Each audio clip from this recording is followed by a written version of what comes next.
الفراش والكرسي لاح سر الإحسان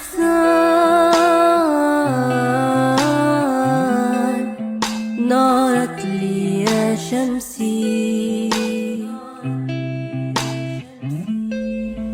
طافت بي الأكوان أخفت عن نفسي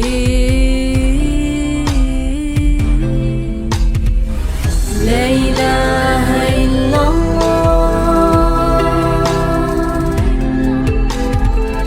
لا إله إلا الله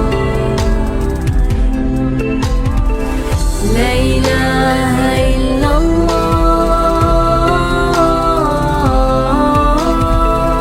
والحبيب رسول الله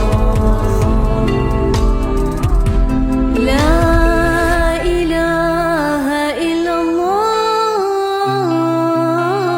والحبيب رسول الله ساقني الرحمن شربت من كأسي لا زمن لا مكان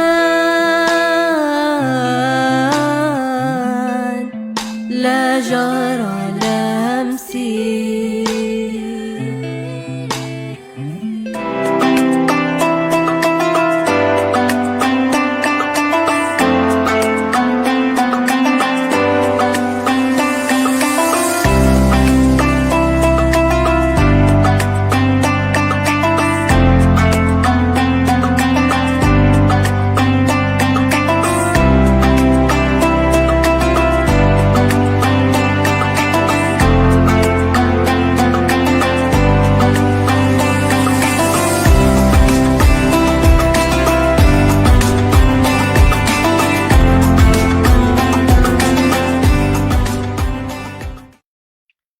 أعوذ بالله من الشيطان الرجيم. بسم الله الرحمن الرحيم. اللهم صل على سيدنا محمد وعلى آل سيدنا محمد كما صليت على سيدنا إبراهيم وعلى آل سيدنا إبراهيم وبارك على سيدنا محمد وعلى آل سيدنا محمد كما باركت على سيدنا إبراهيم وعلى آل سيدنا إبراهيم في العالمين إنك حميد مجيد.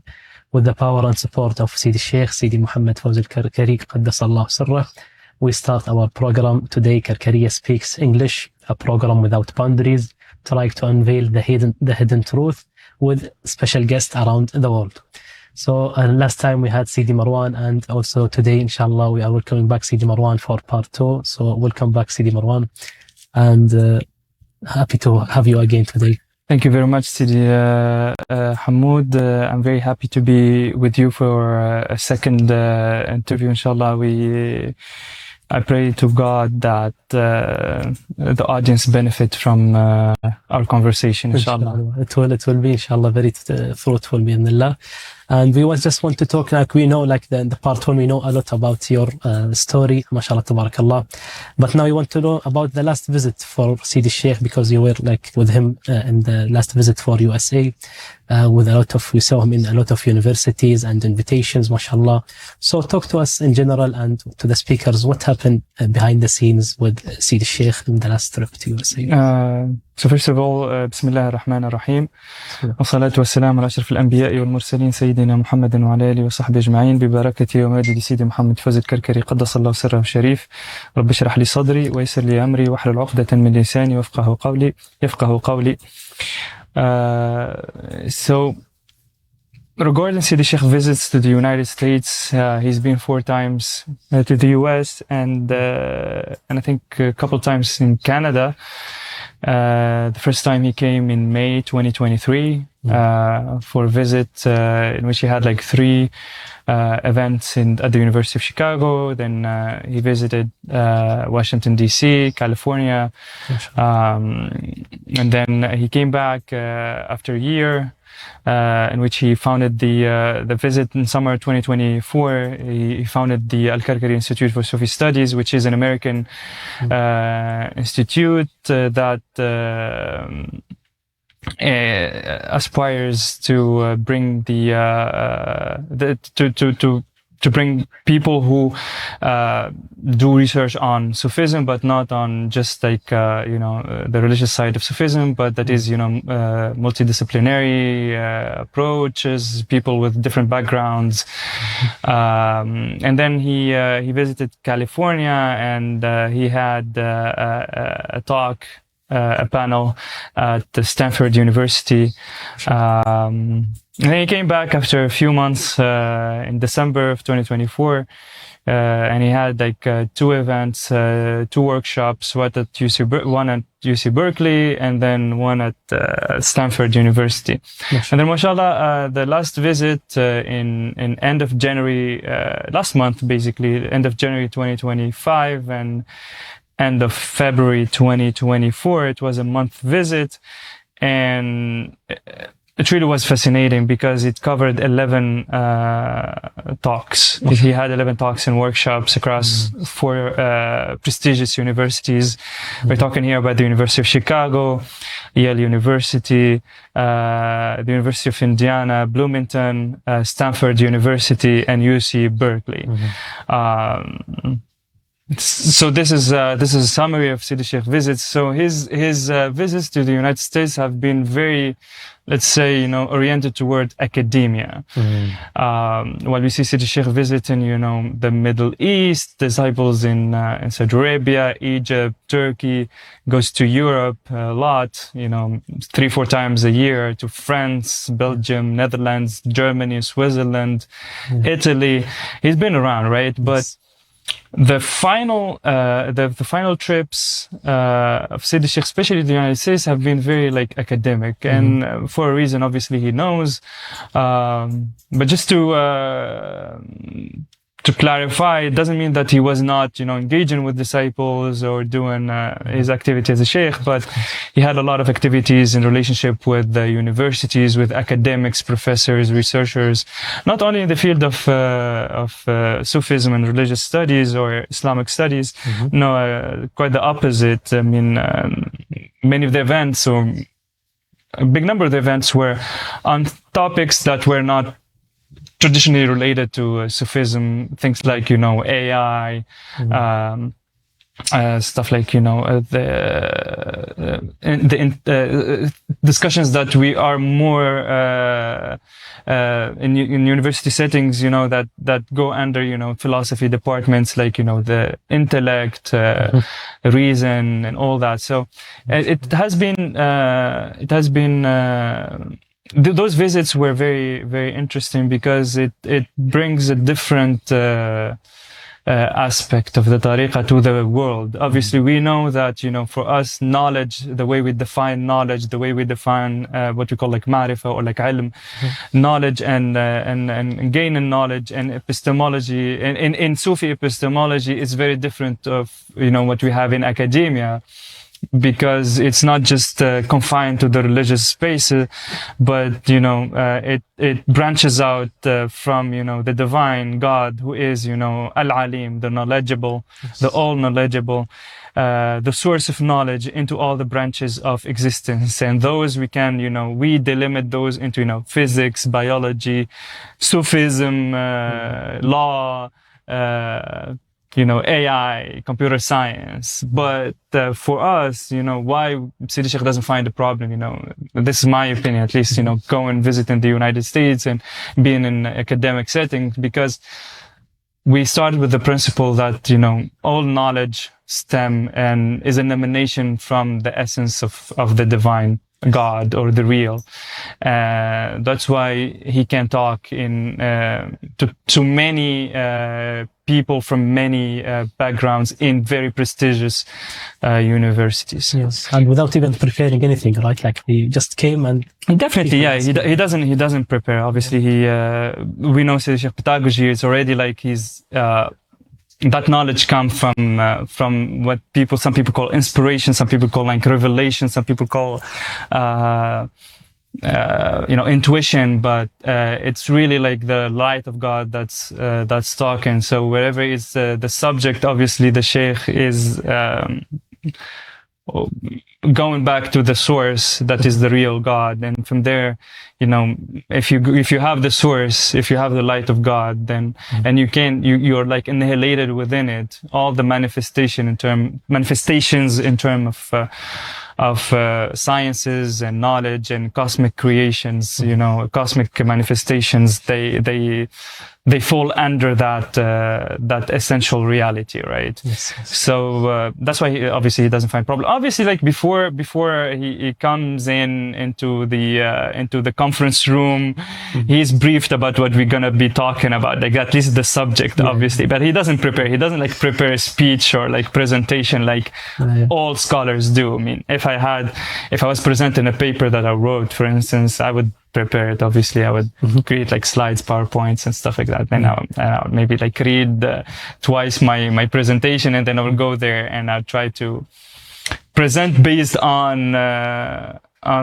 stuff that I've prepared. Yes, exactly. But for Sheikh, no, obviously not. I know, and the discussions were not. To be fair, we're not like surface level discussions. They were very, very deep philosophical, ethical, epistemological questions, and obviously he was coming with a different epistemology, different way of knowing things, of presenting things, a different authority, but obviously he was able to convey those meanings to an audience who is first not very well acquainted with Sufism, and on the other hand, that is not familiar with having metaphysics and spirituality being involved in areas where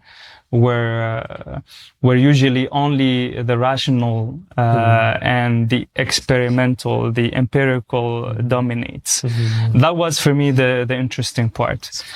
Then there is another thing I wanted to talk about, is that when Sidi Sheikh comes, just for people to understand, here we're talking about the best universities in the world, and it's not going to be like they're not going to invite anyone to talk. Obviously, you need to, before he gets invited, there must be some interest within the university. There must be researchers and professors already acquainted with his work and already following him and knowing about him. What that tells you, 11, at least 11, 12 talks and workshops at just the last month, which is something that, a tenured professor does in 1 year, let's say. Just tell you how much the Sheikh is, there is interest in the Sheikh, both from the spiritual perspective, but also from the intellectual perspective. And how much you have people actually interested in him, but not only that, is like how much people are actually like finding not just interest, but finding solutions to their problem within the philosophy. Obviously, it's not philosophy, but the spirituality, or like the philosophy, or like the intellectual side of the tariqah. When Sidi Sheikh is invited, he's not considered as any other spiritual leader, because if you see all the talks that he's been part of, mainly most of them are very technical. Some of them, are like poetry about commentary on very famous poems by Sufis. That's the literature part. Some of them are very like into science, the AI part. Some of it is about spirituality, and some about existential questions. Some about epistemology. Some about ontology and cosmology. So that tells you that, and I've been there, and I know that when he is welcomed there, he's not welcomed as, just a spiritual master, but as an authority, as a living authority of traditional Sufism.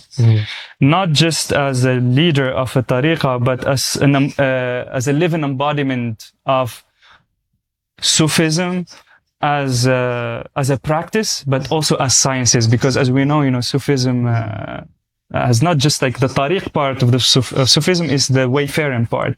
Do, don't do, you know, the asceticism, the practices, but also there is the science part, which are the fruits of the outcomes of the struggle in the path. Is that, you know, God blesses you with intuitive knowledge or like revealed knowledge. So the Shaykh is seen as an embodiment of both. Yes. Of the sciences and the knowledges with an S in Sufism, and as also an embodiment of the path of how to wayfare. The questions about like how to work on the inner problems of the self and how to fix it. So yeah, he is seen as an authority. He just to make things closer to people's minds, is as if like when I've seen people talking with the Sheikh as if it was like, let's say Ibn Arabi with them.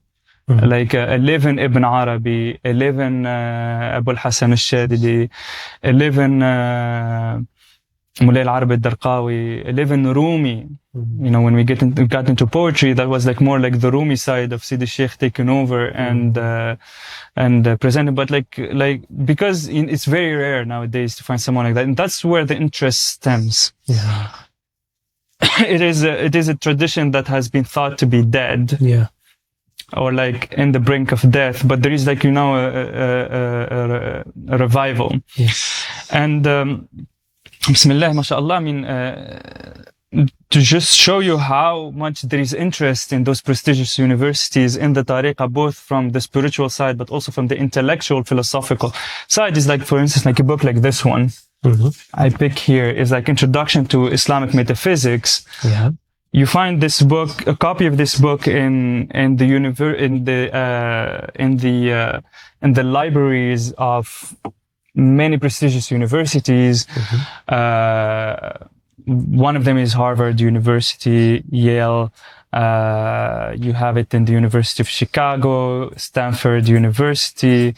Those are the names that come to my mind. But probably there is many more universities that already library universities that already have those books. We're talking now, Stanford, I think, has the full collection of all the books that have been published in the tariqah in English. So all the books of Sidi Sheikh, but also the books of disciples. How do you do that? You must have people within, you must have researchers within that request those books.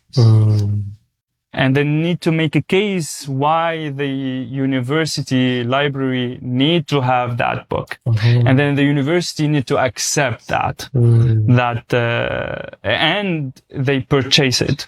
So we have here like the best universities in the world, that are housing the books of Sidi Sheikh. And that shows you that, you know, there is a big interest within, many American prestigious universities about the tariqah, because it's very different from what we have in the world now. It is a true tariqah that is not apologetic about being Sufi, that is not apologetic about, you know, all the aspect, all the metaphysical, all the fantastic, all the extraordinary side of Sufism, that is, you know, visions and all that. But in the same time, there's not limited to that side of Sufism that is only like mushahada, that's now witnessing, that is applying that into producing knowledge, like the shuyukh from the past have done. And here I would like to address one person who's written about the tariqah, and he has written a fantastic, very nice academic research about the tariqah, and that shows you like there is already publications about the tariqah, publications from people from American universities who've already done research on Sidi Sheikh. So there's already publications, not from disciples, but other people about the tariqah, people studying the tariqah. And that person said that the tariqah is more focused on witnessing. Like its brand of ihsan, the third part of Islam is just witnessing. And I think that person came in a phase, and his encounter with the tariqah was like that. But the tariqah is not just about witnessing. What I want to tell this person, hopefully he's still following the tariqah, and I'm very fascinated with his work, and I find it very, very interesting, and it is a pioneering work in terms of Sufism, and ethnography that's very, very helpful.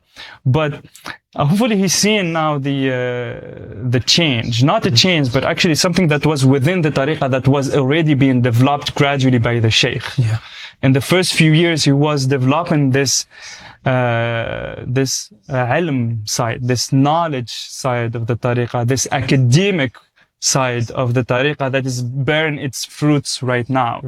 And on the same side, there is, in the tariqah, there is no politics, there is involvement in politics, but at the same time, the tariqah is involved socially with community. So the social part was already being developed by the tariqah, but it's bearing its fruits right now. We see all the blessed initiatives that Sidi Sheikh is leading around the world. We're talking about like hundreds and hundreds of initiatives every year by disciples across the world in under-resourced areas. We talk in Africa, Asia, we talk in South America, even within Morocco, right? So it's the tariqah is not just oriented toward like the witnessing side. It is directed toward witnessing the light of God, and is the first part of the branch of ihsan that tariqah is presenting. And that's where we see the work of what Sidi Sheikh is doing in the United States. But then what comes after that is the fruits are the sciences, are being involved in academia, bringing that light into the social by helping your brothers and sisters.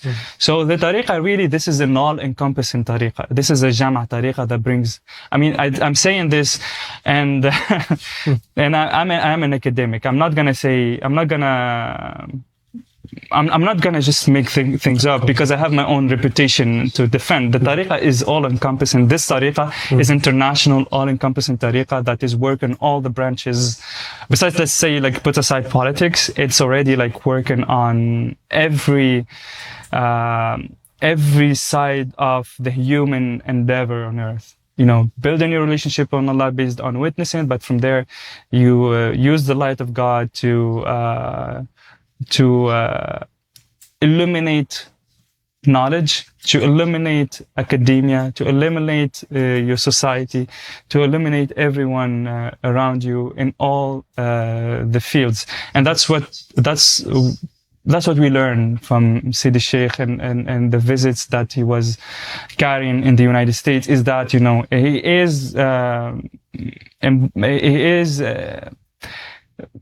descending that into the physical realm. He is making that appear into the physical realm by his own movements, and hopefully that will continue, inshallah, in the future. Yes. We are here, and I think, in my opinion, we are here with Sidi Sheikh. We are talking here, maybe like this is the beginning, but we are talking about one of the greatest mind of human history. Maybe people will laugh right now. Some people are already laughing there, but maybe we'll talk again in 100 years, 50 years. We're talking here about, and you see this really in American universities, where like humility, where like they teach you, humility. As a researcher, you need to be humble. You need to be humble. You need, when they interact with Sidi Sheikh, you need that, many of them come back and say, this is out of the norm. We have never seen someone like this. Some of them, they compare him to Plato. Some of them some of them are not in the tariqas. It's like I'm sitting with Plato now. Yes, I'm sitting with Socrates. Yeah. Some people, I'm thinking, they think like I'm sitting with Ibn Arabi, Avicenna. Some people are thinking, I'm sitting with one of the sages of the East, China or India. It's just starting. What's happening in the US, it just started. And remember, we're talking about like the best universities in the world. So inshallah, it will bear fruit. And Sayyidi Sheikh, and I'm saying this, and I'm letting history, confirm what I'm saying. We are talking about, in Islam, we're talking about one of the greatest mind in Islam after the Prophet and the first generations. Exactly. He's a game changer. He's gonna change a lot in terms of thinking. He's bringing his own school. He's bringing his own school, like Kant. Like we're talking Kant has brought his own philosophical school. We're talking like Descartes, Ghazali, Ibn Sina, Plato. We have in the 21st century in the Islamic world and beyond, Sidi Muhammad Fawzi Karkariya Qaddasallahu Sirah.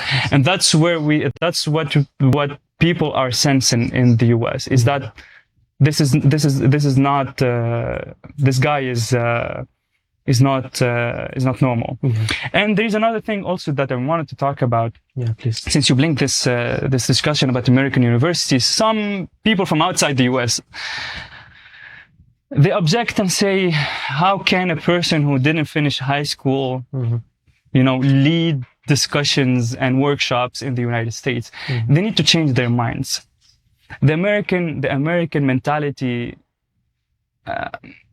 is way better than that. The American mentality, why is the US one of the greatest countries in human history? Because they don't believe so much in titles, in what you have, what you have inside yourself. So a lot of the most successful people in the United States haven't finished their education. We're talking, the founder of Facebook hasn't finished his bachelor degree. Steve Jobs hasn't finished his. So in the United States, there is already this idea that you can be a successful person, you can be a knowledgeable person, even if you haven't finished your education, even if you don't have a degree to show that you are a great computer scientist, that you are a great, economist, that you are a great businessman, and that you are a great Sufi master, a great philosopher. Thomas Edison hasn't finished his education. He's been treated as he was called as a failure in education, but at the same time he's one of the greatest inventor in human history. Right? So in the US there is this idea that you could be a successful person and authority in your field without having academic degree to back it. You can form yourself. You can train yourself through your own experience. And that's why Sidi Sheikh is seen as a living embodiment of traditional Sufism, because they see him as someone who has actually gone through the path the way it must be done. He has trained himself through following the basics of the path. He doesn't need a degree for that. People know that as a spiritual master, you don't need a university degree. That's why a lot of so-called spiritual masters around the Muslim world, they have a lot of PhDs and masters and whatever. They have so many degrees. Some of them have 2 or 3, and none of them is producing anything valuable, and none of them is being invited to those universities to lead workshops and to teach. Right? But Sidi Sheikh is, because they know he's been through the path. He trained himself. How can he prove that? Through books like this. They're gonna read the book. and they're gonna read, for instance, like Bismillah, a sentence like this one, like the worlds. The meaning of the physical world in the terminology of the Karkariya order, the world of the kingdom is the visible world in which supra-sensory reality becomes solidified by the human substance. As a result, the shadows of existence which are perceived by the senses become manifest, so that the attribute that is represented by the divine act may be witnessed. Is that something that who can write something like this? Tell me. Exactly, and he's not like explaining other book of Sufism. He's writing his own. This is his degree. Yes, exactly. You know, why do we need degrees? To show that we have mastered a certain science. Yes. Right? Yeah. But that's just a reference. That doesn't, you could have it, you could buy it in some countries. Yes. But this is actually better proof. A book like this one is a better proof. Yep. A sentence like that one, just a sentence like that one, that's so deep in spirituality, that's so deep in spiritual meanings and philosophical, just intellectual meanings, is better than a degree for someone like a genuine academic in the United States. Mm-hmm. When they read that, they know, okay, this person is filled with knowledge. Yes. This person is actually a Sufi master from the kind of Ibn Arabi, from the kind of Hallaj, from the kind of Abu al-Hasan al-Shadili, Shushtari, al-Jami, and all that. So that's, for them, that's enough. Yes. That brings interest. So we have that brings interest, and that's why in the United States the Sheikh is invited to those universities, because they believe more in what you produced than what you have in terms of degrees. And these are his productions. All those books are his. Yes. And some of them are the books of his disciples. So he's not just producing knowledge. He's teaching people who are now producing very valuable knowledge in terms of Sufism and beyond. Yeah, and just little comment that even the disciples, like I heard some stories of one of the disciples, he wrote like a book, but see the Sheikh, when he read about it, he said, no, it's not ready to publish because the world is not ready for this kind of knowledge. So yes. Don't publish it. So that's only the one that's being published. There is a lot of science that even we couldn't share. So people are not ready for that. Yeah. So what about the Sheikh, the master? Yeah. Those are disciples. Yeah, definitely. That's the blessing of having Sidi Sheikh in the United States, is that it shows people, maybe not in the United States, but outside the United States, that degrees are just words on paper. In reality, is what is worth. Your worth is what you have inside yourself, and that you can gain that by going to schools and working hard, or by purifying yourself and directing yourself to Allah, and Allah will teach you through His light. And that's why Allah in the Quran says, وَاتَّقُوا اللَّهَ وَيَعْلِمُكُمُ اللَّهُ. You know, be God-fearing or be a righteous person, and then Allah will teach you.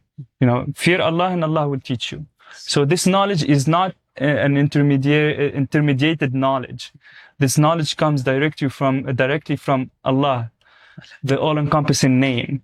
So he will bring knowledge, and that's the model of Sufism. That's the model of Sidi Sheikh. There is another point, is that, you know, to see how much interest there is in the tariq, is that you have people, researchers and professors, sitting down for 2-3 hours with Sidi Sheikh, listening. 20-30 people in workshops. And I can imagine in the US, when we have a workshop, it's successful if you have already like 8 people attending, because in the same time you have like 30 other events within those universities. Some in the med school, some in the engineering school, some in, you know, the literature department, some in the philosophy department, some in the law school, some, you know, even dorms have events, you know. So for you to have like, you know, 20 to 30 to 40 people sitting down with you, dedicating 2 hours, 1 hour and a half, 2 hours, 3 hours for you, just listening to what you have to say, then that shows you that it's already like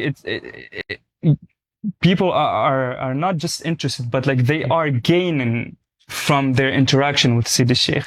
And that's why every time there is more people, every time you have more events, because people are benefiting. Yeah. You know, when he leaves, you know, the university, people come and say, you know, well, that was very successful event.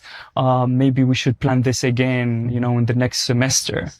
You know, it would be nice if we can bring him again. Yeah. You know, it would be nice if I can meet him. It would be nice if I can visit Morocco and go to the Zawiya. You know, so that's also like one thing. I mean, I've heard some critiques saying, obviously not in the US. Outside. I was sitting in the chair and saying the session. Oh yeah, there's only 20 people, 25 people. I've been to workshops and talks of authorities in the field of philosophy and Islamic studies, like big authorities. There's only like 10, 12 people sitting down, because those are the people who are interested in their work, because this is like, you know, very specialized. Now we're talking about like Sufism. When we're talking about like those topics, it's very specialized. Yeah.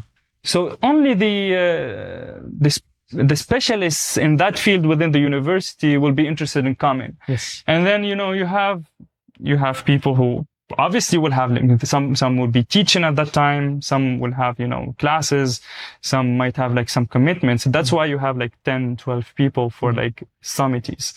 We're not talking about, you know, those, you know, social, like public figures in which, like, you know, many more people are interested. That's why, you know, when they come, when they hold events, you have like more, like around like 40, 50 people attending the events. But already that when you see 25, 30, 40 people sitting down in Sidi Sheikh events, and they sit down for like hours, that shows you how much interest there is in his spiritual, intellectual, productions, intellectual contributions.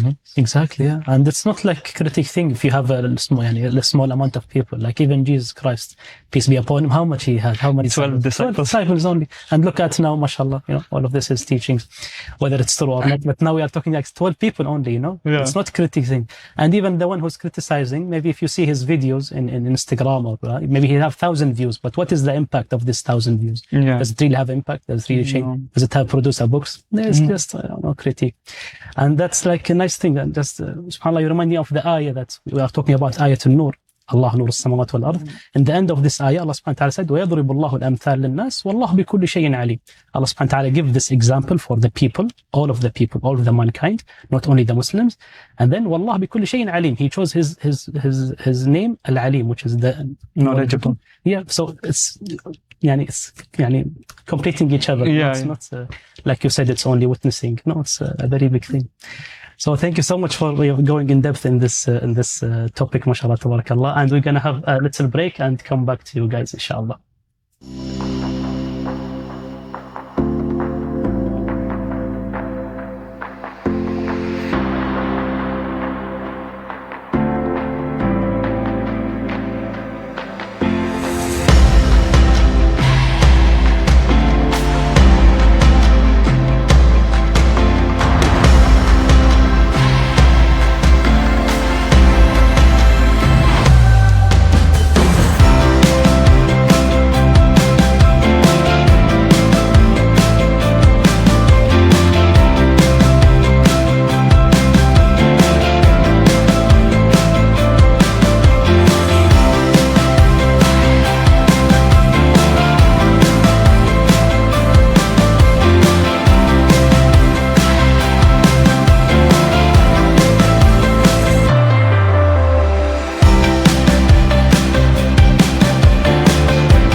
Welcome back to Karkariya Speaks English with CD Marouen. Thank you so much for coming with us today.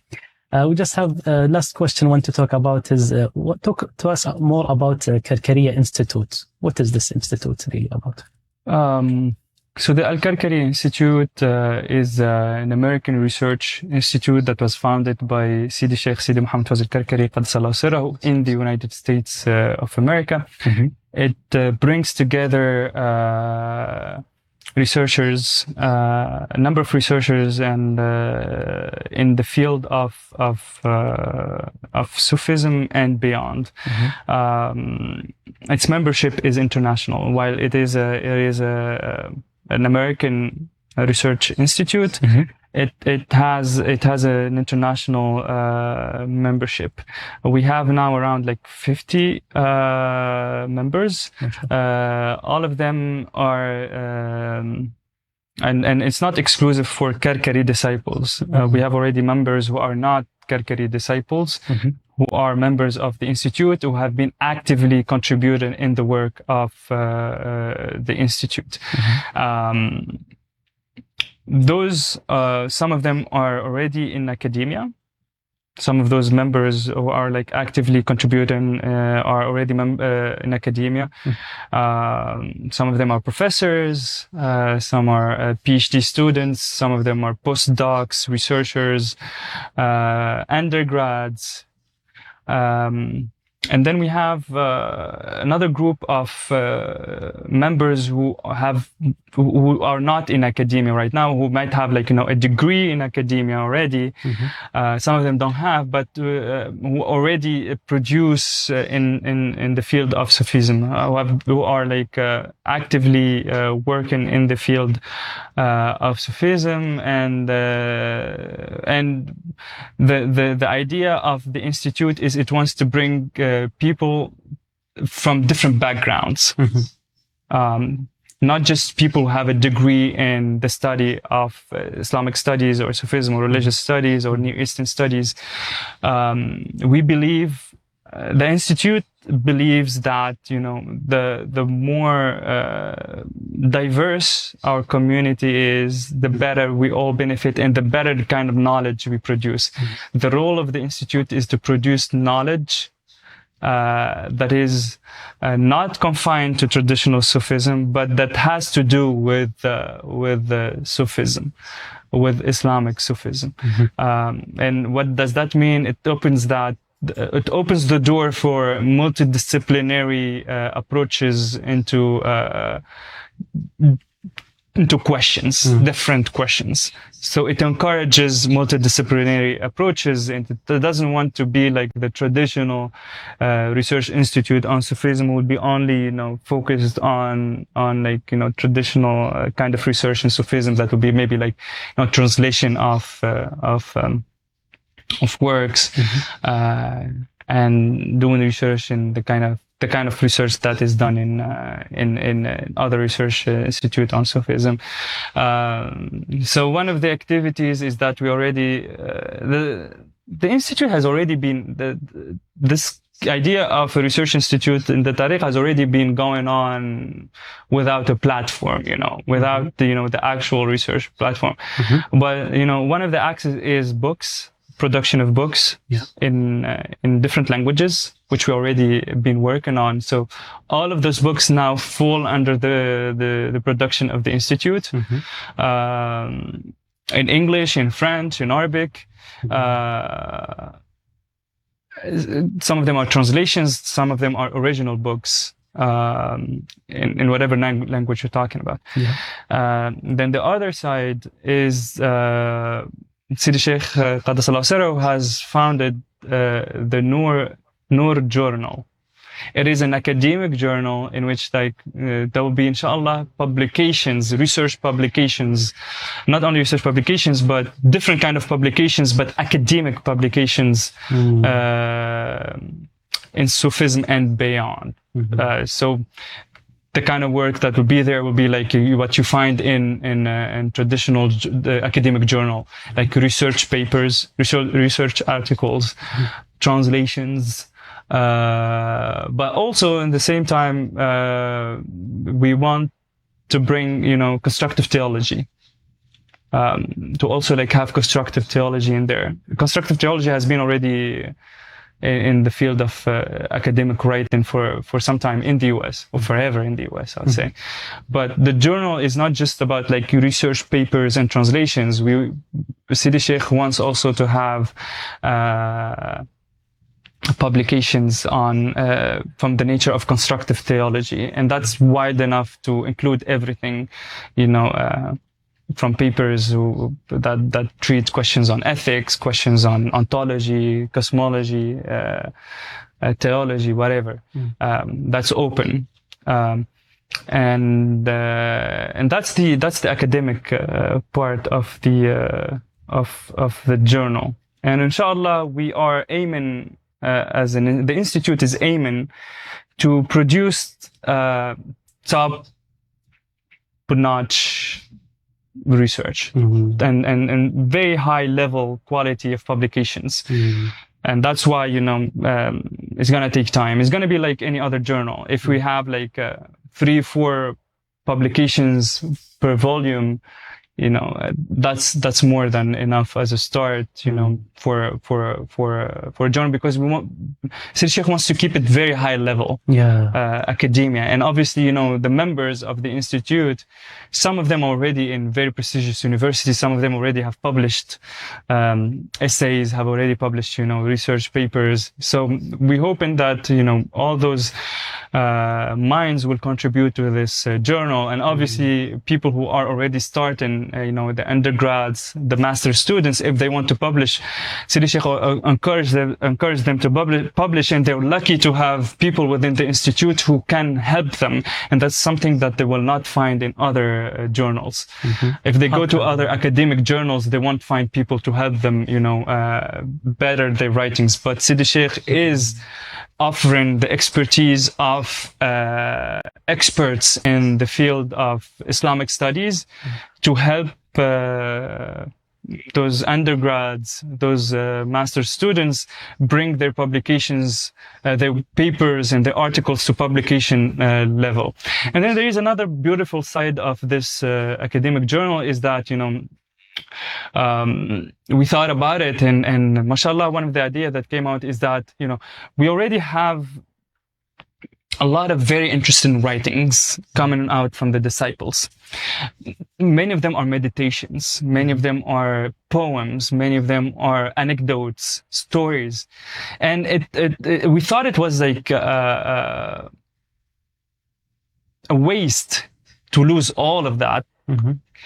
Because that's very valuable. Maybe the academics, they don't fall within the academic standards, but they might be more useful than, a paper, an academic article on Sufism, because they talk about the real experience, the real taste of someone who is on the path. And we're not talking about just, theology and spiritual practices, but people are talking about their reflections about and meditations about, sciences, about their works, about sports, about anime.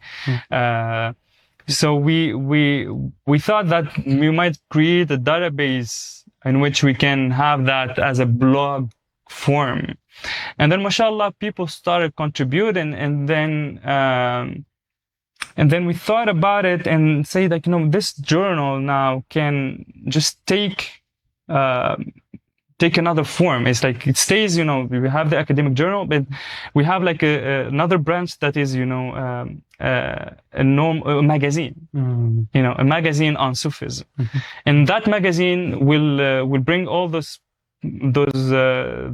blog posts, those poems, those anecdotes, those lecture translations, and we put them into those magazines. And alhamdulillah, the first issue has been published in the website, and people ordered, when there was the event at Yale University, people ordered copies of the magazine, and it was distributed widely in the university, and we heard very positive feedback.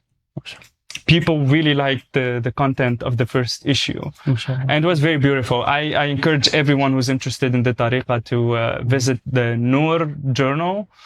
And within it, they will find the magazine. They just hit the link and they will have like an online version of the magazine. It's very beautiful, very well crafted, and very well edited. And hopefully, inshallah, by the barakah of our Shaykh, Qaddasallahu sirrahu, we hope to have many more issues, because the academic side takes time, takes work, takes a lot of editing. It has very strict standards that we need to comply with. But in the magazine, it's creativity. In the academic side, we're reaching out to specialists. In the magazine side, we're reaching out to the people. Yeah.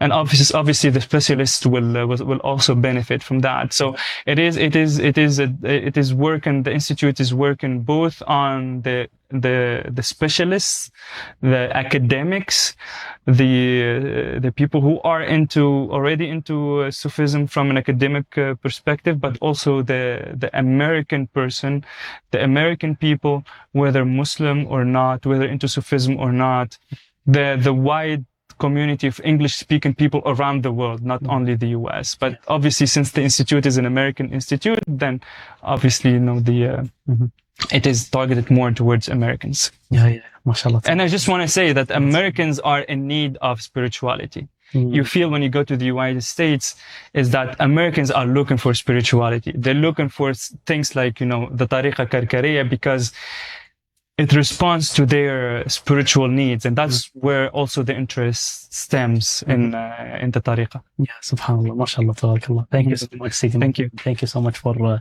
talking to us. Well said, mashallah, tabarakallah. And subhanallah, like in the part 1, we talk about the witness and the istikhara, and this in part 2, it's all about the intellect and the book and the knowledge. So now, even if the person who's like, we don't want istikhara, we don't believe in visions, he only wants, he can buy a book and be critic to the book, and he will be shocked with the knowledge that he will read in Sidi Sheikh, and also the writings. There is not writing, the drawings of Sidi Sheikh. It's fascinating, mashallah, tabarakallah. So that's what we have with the Sidi Marouen. Alhamdulillah. Thank you so much, Sidi Marouen. You're welcome. And thank you, Sidi Al-Quraishi, for directing this program. And inshallah, we'll see you again in next time. If anything is right and truthful, it's from Allah subhanahu wa ta'ala and Sidi Sheikh. And if anything wrong, it's from ourselves. And alhamdulillah, rabbil alameen. Assalamu alaikum wa rahmatullahi ta'ala wa barakatuh.